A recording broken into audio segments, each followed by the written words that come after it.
mas a maioria das pacientes que aparecem são mulheres adultas que sofrem toda a amplitude das consequências. Podem ter grandes dificuldades em urinar, em libertar o sangue menstrual, em ter relações sexuais. Muitas destas mulheres carregam também graves problemas psicológicos. Uma em cada 6 sofre de stress pós-traumático ou de sintomas associados. A prática é proibida no Reino Unido, mas alguns ativistas denunciam a vinda de mulheres das comunidades em questão, mais velhas, responsáveis por efetuar as ablações. Por outro lado, as autoridades suspeitam que as famílias aproveitam também as férias escolares para o fazer no país natal. A ideia do meu pai era casar-me através do Skype e excisar-me antes ou logo a seguir ao casamento. Antes de qualquer contacto sexual com o meu marido. Disseram-me que tinha de o fazer porque senão não era uma boa muçulmana. Não obedecia aos preceitos do Islão e que podia cheirar a urina. Tudo isto fez-me colocar em questão, será que não sou muçulmana? Zara, nome fictício, é de origem asiática e cresceu em Inglaterra.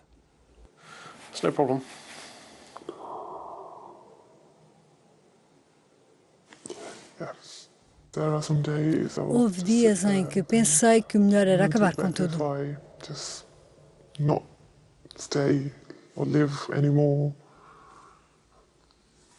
Pensou no suicídio? Sim.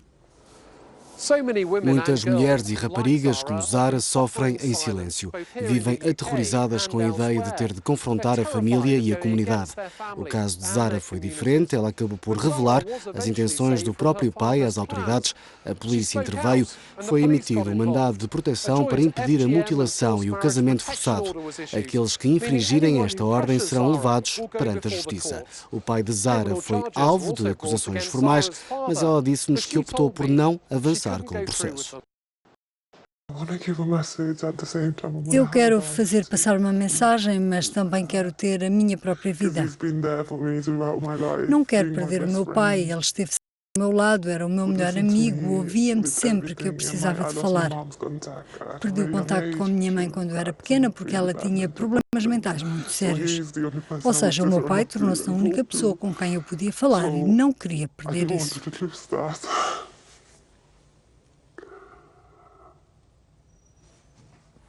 Acha que ele compreende o que a Zara fez?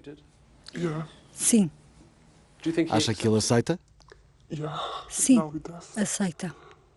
A lot of the times it's usually done by people who love you and it's seen as an act of love. Karin Tazi faz parte de um movimento ativista que luta pela erradicação da mutilação genital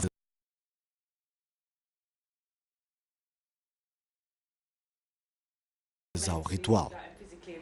Às vezes é uma questão de conseguir mudar a mentalidade destas mulheres, de desafiá-las a refletir e garantir que a geração seguinte não vai sofrer o mesmo. Porque, ao fim e ao cabo, são provavelmente essas mulheres que o terão de fazer às próprias filhas. Temos de mostrar-lhes que é uma forma de abuso e que é ilegal.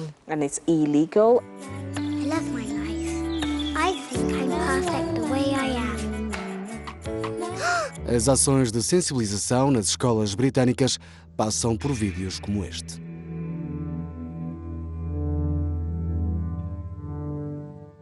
So please, don't harm my body. My body. Em Portugal, um estudo recente indica que mais de 6.000 mulheres foram vítimas desta prática, sobretudo entre a comunidade imigrante da Guiné-Bissau.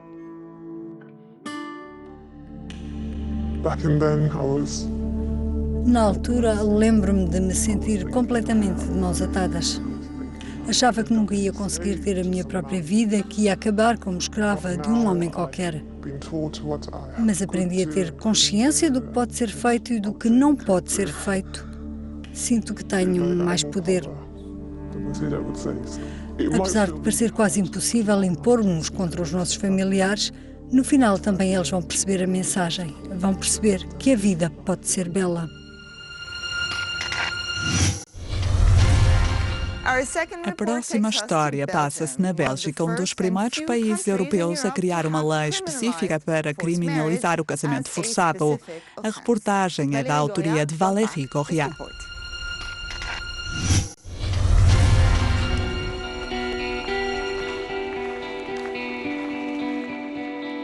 Rokia vem da Guiné. Ximene nasceu no Togo. Ambas partilham a mesma história. Fugiram dos seus países para escapar a um casamento forçado. O asilo que pediram na Europa é, garantem, uma questão de vida ou morte. Quando o meu pai morreu, casaram-me com um amigo dele. Venderam-me a esse senhor porque ele tinha muito dinheiro, era produtor de diamantes.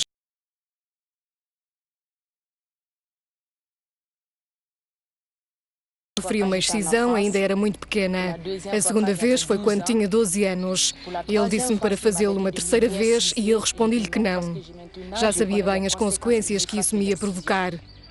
Esse senhor batia-me, torturava-me para fazer amor com ele, porque eu não tinha vontade nenhuma. Eu corro risco de vida no meu país porque desobedecia à minha família. Tenho um filho de 2 anos e 3 meses. Para mim é complicado. O pai quer ficar com ele, eu não quero que isso aconteça. O meu filho arrisca a vida se voltar para a terra natal. Porque o pai Me violou e depois queria casar comigo.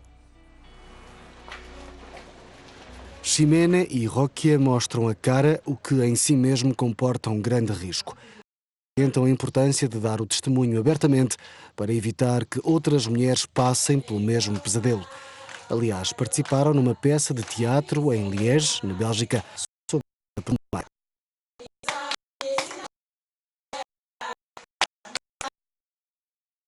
Foi um dos primeiros países a criminalizar o casamento forçado. No entanto, os poucos casos que vêm a público respondem à dimensão do fenómeno. Há poucas vítimas que apresentam queixa ou que acreditam na justiça. Não temos quase estatísticas nenhumas sobre casamentos forçados nem crimes de honra. As pessoas têm medo de prejudicar a família, de mandar os pais para a prisão, de os arruinar financeiramente, dos irmãos órfãos.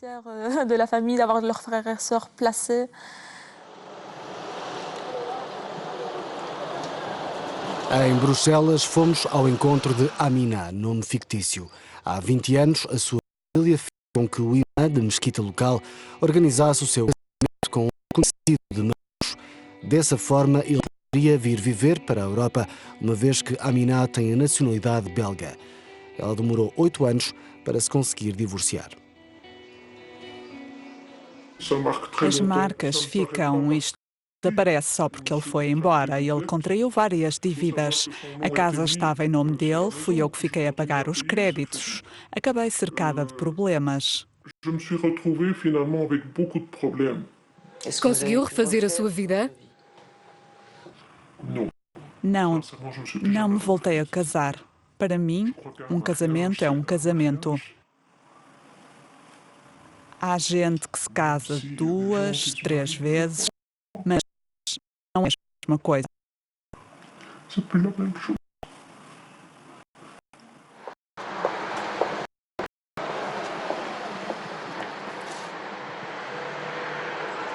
Halina Bendra ouve histórias como esta quase todos os dias na Associação de Defesa de Vítimas que dirige.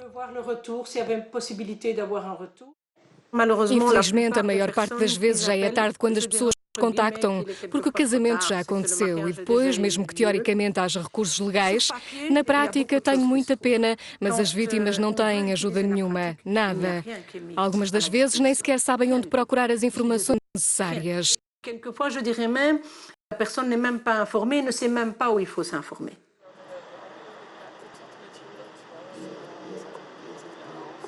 Anne-Sophie Vallot é inspetora da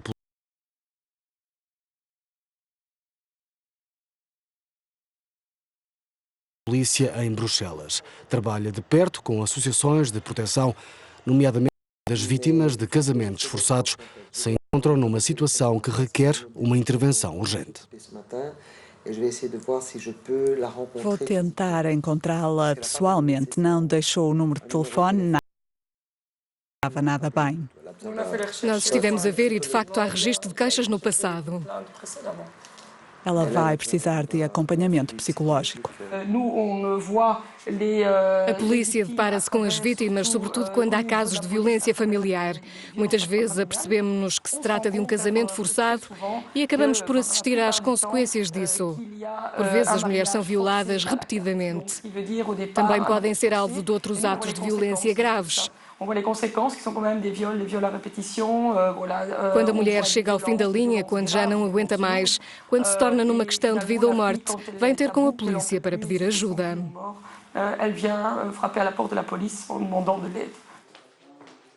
A Voz das Mulheres é uma das associações da capital belga que trabalha em rede para desenvolver novos métodos de intervenção.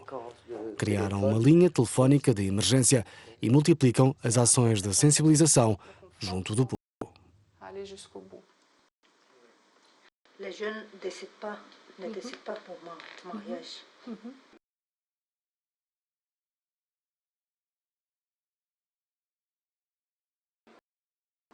Il faut être d'accord. A Bélgica é um país que acolhe novos fluxos migratórios, nomeadamente ao abrigo da política de reagrupamento familiar. As raparigas chegam muito jovens aqui. Não é que alguns anos mais tarde se coloquem questões relativamente ao casamento, porque já vieram com alguns valores incutidos, com uma certa visão da família, e isso não se muda de um dia para o outro. Les filles, elles réussissent mieux les études. Il y a des études là-dessus que, en fait, ceux qui arrivent à un très haut niveau, donc les chefs, les créateurs du genre Christian Dior et tout ça, c'est toujours des hommes. O meu conselho é que tenham a coragem de denunciar. Procurem ajuda, não importa onde. Pode ser uma amiga, uma vizinha, alguém na escola, não importa. Mas contem a alguém o que está a acontecer.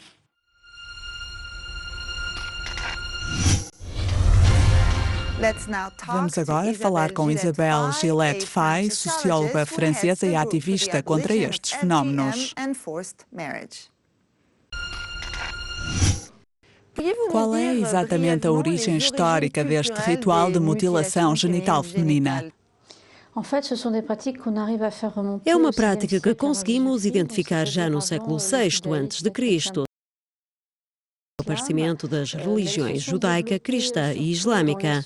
Mas foi na África Oriental que ela se desenvolveu, especificamente na região do Nilo. Depois alcançou outras regiões, nomeadamente a África Ocidental e a América Central. Trata-se de um ritual que se acreditava ter o poder de aumentar a fertilidade das mulheres e mesmo da terra. Estamos a falar de um ritual animista. Alguns países europeus criaram leis específicas para criminalizar o casamento forçado. As medidas repressivas funcionam realmente neste tipo de contextos?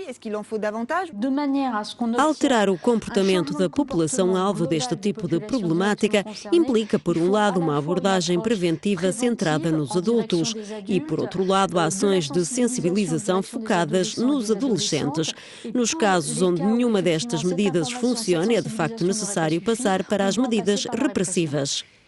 Há algum país europeu que se tenha destacado nos resultados obtidos pelas políticas de prevenção de casamentos forçados ou da mutilação genital feminina? No que diz respeito à mutilação genital feminina, a França é um dos países que mais se tem debruçado sobre a questão. Há processos judiciais que remontam ao início dos anos 80, assim como campanhas de sensibilização, formação de profissionais, ou seja, há cerca de 30 anos que os franceses trabalham nesta problemática de forma muito ativa, tanto a nível associativo como do poder central. No que toca ao casamento forçado, a Inglaterra é um dos exemplos mais conseguidos. Há muito tempo que implementaram uma força policial que pode intervir nos aeroportos a impedir a saída de raparigas do Reino Unido para serem obrigadas a casar-se noutro país. Também organizam campanhas de sensibilização, criaram uma linha telefónica de emergência e oferecem estruturas de acolhimento às vítimas. Algumas das mulheres que migram para a Europa vêm de zonas onde o casamento forçado é comum, assim como a mutilação genital feminina. Estes fenómenos têm tendência a perdurar nos países de acolhimento? São necessárias novas campanhas de sensibilização para estas comunidades? Cada vaga migratória obriga uma nova reflexão sobre os direitos das mulheres, a violência familiar e as formas de proteção de potenciais vítimas.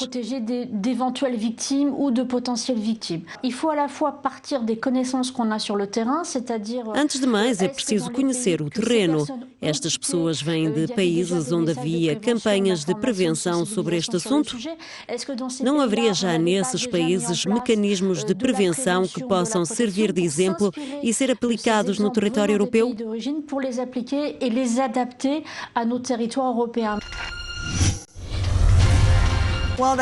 Ficamos por aqui. Aguardamos por si na próxima edição.